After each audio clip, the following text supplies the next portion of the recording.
Today on Rebel Justice, we're stepping back from the courtroom to look at where justice really begins. Long before arrest, trial, or sentencing, there are systems, gaps, and decisions that quietly shape who ends up pulled into the criminal justice system and who doesn't. In this episode, we're joined by Courtney Teasley, whose work focuses on prevention rather than punishment, on how education, financial stability, and early intervention can disrupt the pipeline to incarceration before it starts. This is a conversation about power, strategy, and what justice could look like if we stopped reacting late and started acting early. To start us off, many people think justice begins in the courtroom. So, Courtney, why do you believe it actually starts much earlier than that? Oh, well, first of all, thank you for having me on. I really am happy to be here and was excited that we were able to get this together. And so, um, let me just say that I know justice starts before the courtroom just because of my history, right? I have actually, prior to being a lawyer, I, grew up in the same environments that many people are from. I call it the DAM community, DAMM, and that's the disproportionately affected, marginalized minority community. And so, one thing I kept realizing was, oh my gosh, hold on, wait a minute. Once I became a lawyer and I was representing all these people, and I was like, hold on, they don't know this stuff. And I was like, wait a minute, where's the breakdown? And I found out it was because I went to law school, right? And actually started learning the law. And then I started working inside the public school system that had educated me. And I started coaching mock trial. I had been a sub there.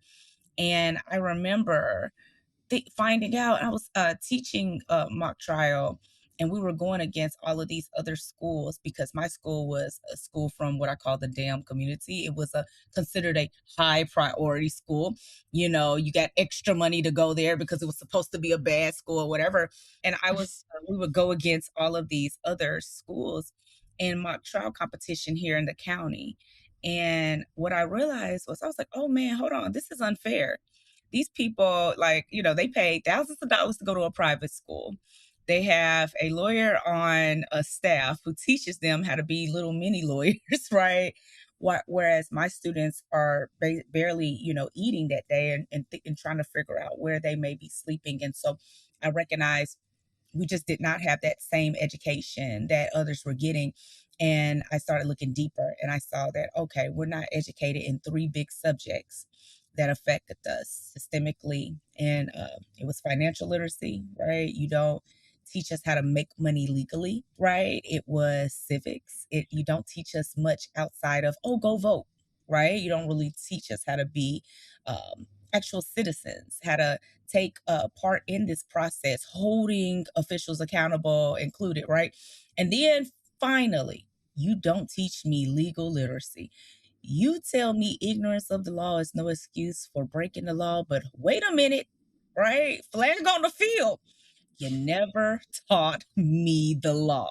And so that's how I figured out, oh, hey, we're disarmed before we ever get to the courtroom, because once they become I was a criminal defense lawyer for over 13 years. And so once I got them, anybody who had been charged, even it doesn't matter who they were, they could be a well-off person, a person for marginalized person, they could be someone who's not. But at the end of the day, they didn't have the education. They were always relying on me to kind of tell them what to do versus aiding in their defense. They were just defenseless. And so that's why I created my book series, The Easy Way to Learn Your Rights. So, based on your background and your experiences, you were able to see through all of that confusion that really makes marginalized communities feel powerless. Yeah, thanks for covering that as well. Can you explain how people often enter the incarceration pipeline long before arrest or conviction? And can you also talk about some of the early warning signs or gaps that communities often overlook? So, first things first, how do they enter the justice system early? Enter the school to prison pipeline, right? Which is what I was just kind of explaining to you, how that kind of thing is. First of all, we're undereducated, right, in many subjects, but then we are over policed. And so you'll find in these same schools, we have SROs, which are school resource officers, who are and police, right? And then so instead of giving those schools the resources they need, some of those emotional intelligence, right, resources and things of that nature, you'll find that they'll just, trade it out for a cop, right? And then that leaves that opens a whole nother bag, right? Because now you have a student who may just be in trouble over something simple, or this cop maybe knows them, it has this rapport with them, and so they're able to then, elicit things from them, get them to waive their rights. Anywho, it's a cycle, right? And it starts in the school. And so you'll find in the school system that Black children, minority children in the U.S. are, gonna be incarcerated way more than the majority here, right? And so same thing in our prison system. Even though only Black Americans only make up a very small amount of the U.S. population, we are overrepresented in the prison system. And so that begins in the schools, right? And we're suspended at higher rates, right? We're disciplined different. And so it's a systemic issue. And so that is how the students get into the justice system really early, right? If you couple that with that lack of education and lack of knowledge, it's a straight pipeline, right? And even our schools are very prison like. You know what I mean? Where they would have, if you go to some of the harder schools, they would have, the machines, the X-ray machines, to see what you have coming in, or you have to go to lunch at a certain point of time. You have to be in straight lines. It's just not conducive for learning. It's more, I know my school that I went to, they took us on a field trip to the freaking prison. They took us on a field trip to the prison. And I'm young.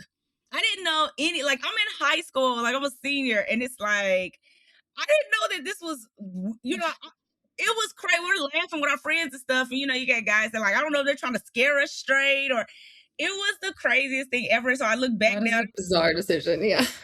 that's not okay. You know what I mean? And so, but I laugh about these types of things because you got to laugh to keep from crying. I mean, it was just, that's literally the life that so many experience here. I'm a lawyer. And so I feel like that's really one of the only reasons I have the understanding that I have, is because I had got the schooling that I got, and I represented so many people in this realm. So that's how people, that's how, the system starts really early. They get into the justice system early. And then some early warning signs are, oh my God, to all those things I just named, which are, looking, are they taking the students on field trips to the prison? Are they doing, are they over policing them? Are they, routinely just questioning them, and, giving them small charges, even though it's something, they're children, and it's something, maybe a fight, right? That should have been, they got more punished than the others. So it's just like those types of things you have to you have to look in. You really need active parents. And the problem is, they in America, poor people in general, people who are not of of significant means, are always just trying to keep their head above water. Like, I'm just trying to live right now, right? And I'm just trying to make it from day to day. Like, I'm overworking, I'm getting underpaid. My child is at school, right? If I can't really take off the leave, I can't do all these different things. So, and I can't really participate in the civic process meaningfully because I'm so busy. I can't even stay up to date on what's happening, what's going on, making informed decisions. So all of those things are super early signs that the criminal justice system is working as it was intended. Yeah. Yeah, you explained that really well, the pipeline. And those circumstances, basically all stacked against Black and Brown students and communities. Absolutely. Yeah. So going to MFN, you've developed the MFN framework, which stands for Mindset, Finesse, and Non-Negotiables. Can you break that down a little further for our listeners? Oh, I absolutely can. So MFN, like, all right, I had basically did all the things, right? I practiced for 13 years. I educated in, the college systems. I unseated a judge. I coached the lawyers. I won award. I just did all the things over there. And I was like, okay, this is great, but it's like I can only help just one person at a time if I stay here, right, and just keep doing this one-on-one representation. And so after I unseated that judge and we made Nashville history, I was like, oh, I want way more of this, right? I think we need way more lawyers that have the option of going into private practice. And then that gives them way more impact and income, right? And so if they have that and they feel free, then they're likely to challenge more systems. They're likely not to worry about where their money's coming from, that, oh, the state's paying me, so I can't really speak against them. I can't hold this person accountable. And so, anywho, I needed to help free people. And so I created the MFN framework. And again, it is very, everything about, and I mean, you all know, I've been on a Euro trip, coming on another one this coming up year. I'll be in the south of France. Like, I love Europe. And so you guys know, I think you have an idea of the life, what's going on. So I say that to just say that in this realm, you need something that is going to shake you awake. And I know, so MFN can be a little in your face, but it was created to open people's eyes to what was operating right in front of them in plain sight, yet no one was doing anything about it. And so we are very intentional about speaking the language of what I call, again, the DAMM, DAMM community, which is African American English. And so our framework is a result of that as well. And we get straight to the heart of it. These three things are utilized across different things that we provide, which is the advocacy training, the lawyer training, and the legal literacy training. And so in here, we get into your mindset, right? Because the biggest thing first is understanding what's happening. What is the system? What is the name of the game, right? So I literally created this from how I attack cases, how I fought for so long. Like you can't, how I train people. Like, I mean, you can't win if you don't know the rules, right? And so your mindset has to understand the rules, and then you have to adopt that, right? Which is here in America, innocent until proven guilty is the name of the game, right? Those are the rules. And so you have to start fighting immediately as you are accused of anything, or if you are ever in a situation, your mindset needs to be in the right space and understanding why you have the right to fight back. Finesse is because being a brown person in America, you have to move with finesse because, you're damned if you do and you're damned if you don't, if you're just being honest, right? Especially during this administration. So, then in non-negotiables, we have to have big, big boundaries that we don't come off of, meaning these are our rights. This is what we stand on. This is what we know. And I don't care what you're saying to me. I don't care how, many times you retwist it and rephrase it and say it again. I'm standing on my boundary, right? I said no. I said I don't consent. I said I want a lawyer, whatever. And so that's why I created that framework, right? To really just gather people and help them understand in my trainings how to effectively fight back. And so I've done it all over. I've done it with advocacy organizations. I've done it with churches. We have actually just started we have a curriculum that we just started working with schools on, and just teaching children when they're young, how to advocate on behalf of themselves. And you just really don't understand how important that is until you understand the history of African Americans and understand how we were raised here in America. And then to understand that we were always told to just stay alive, so that means if you have to give up your rights, give up your rights. You know what I mean? So if you don't worry about anything, just, stay alive. Don't argue back. Don't show any kind of resistance. Don't say any, you never were encouraged to utilize your rights because for fear that something may happen to you. Right. Mm-hmm. And so that's why the importance of this framework. Mm-hmm. So you've designed this framework to specifically help individuals in organization intervene earlier. Absolutely. And listen, thank you so much, Elena, because I'm a lawyer still. And so I'm very wordy. And every time you sum it up in that one sentence, I stand. I don't know how to do that. I also get lost, don't worry, in my own words. But thanks for explaining that. And Do you have like a favorite example or maybe like a recent partnership that you entered into and it turned out really well? Is that something you can talk about?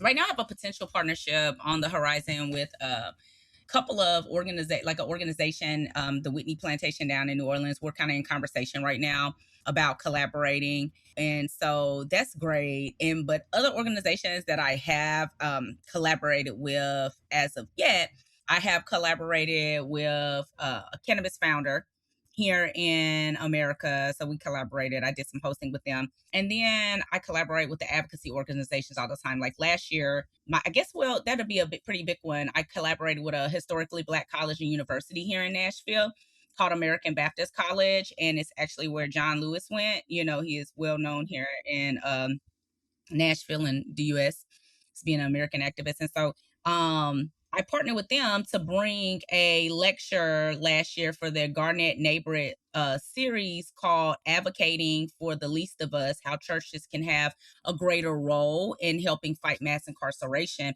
So I think that would probably be my favorite partnership thus far. Thanks for sharing that. No problem. Moving on, you argue that financial stability is a prerequisite for social justice. Why do you think that money is such a critical part of lasting change? Oh my God, Elena, thank you for this. Set it up. Listen, girl, that one is huge. So money is huge in this realm if you want to be effective, right? And so a lot of times in the social justice realm here in America, what you're gonna find is people are going to have some good ideas. They're going to come up with some things. They're going to do a couple of things. But when you come back and you need it later on, and I would know this because I practiced for so long. So a lot of these organizations that would pop up with new things that they were doing, I would try to come back and utilize them again with my clients, and maybe they weren't there anymore. They didn't have the funding anymore. And so that's ineffective, right? When you are, yeah, you've created something great, but it's like, okay, well, you know, where is it? What's going on with it? And so when in here in America, a lot of times we are just told, you know, we're made to feel that if you want to help your community, you need to do it for free. You need to do it, work long hours, you know, you need to, you know, just be willing to sacrifice, you know, your life. And that leads to burnout. I can tell you that for a fact, right? That leads to burnout. And then you get good people who have fought for so long, they leave. They just don't do anything anymore.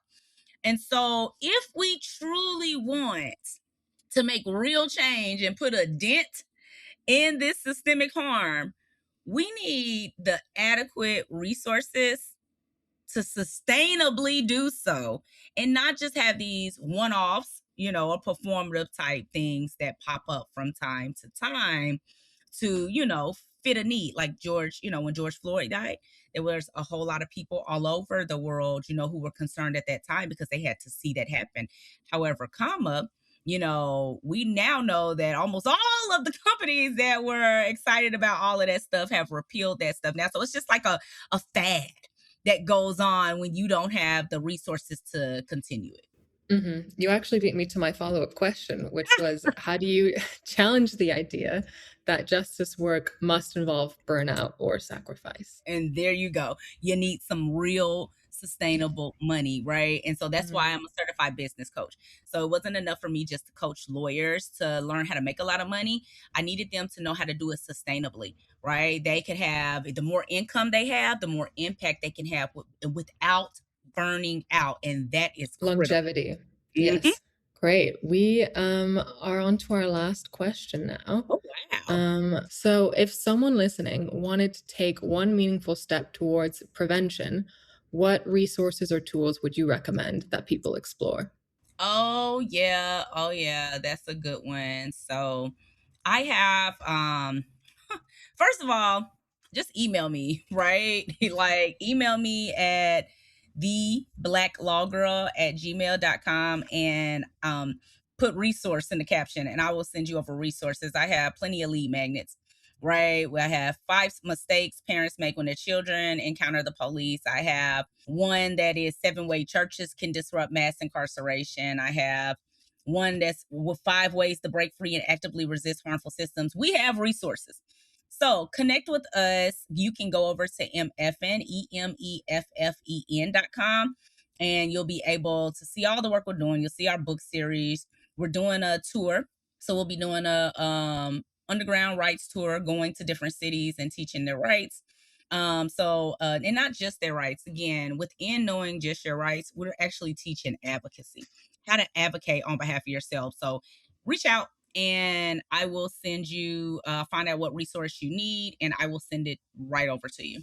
That book tour sounds amazing. Congratulations. Thank you so much. We finally published book 2 last year. So we had book 1 since 2023. Book 2 is chocked full of rights. It's dealing with the Fifth Amendment. So, oh my God, thank you. It was it's like a weight being lifted off your shoulders. It just takes so long, you know? Yeah. What are those books titled? The Easy Way to Learn Your Rights. And so you can only get those in our shop. And so you can go to EMEFFEN.com. That is MFN.com. And you will be able to, you'll click the little link and you'll see Easy Way to Learn Your Rights book bundle. Go straight there. You'll learn all about it. You can see a sneak peek inside the book. You can see our cute little character, our law girl. She's so sweet.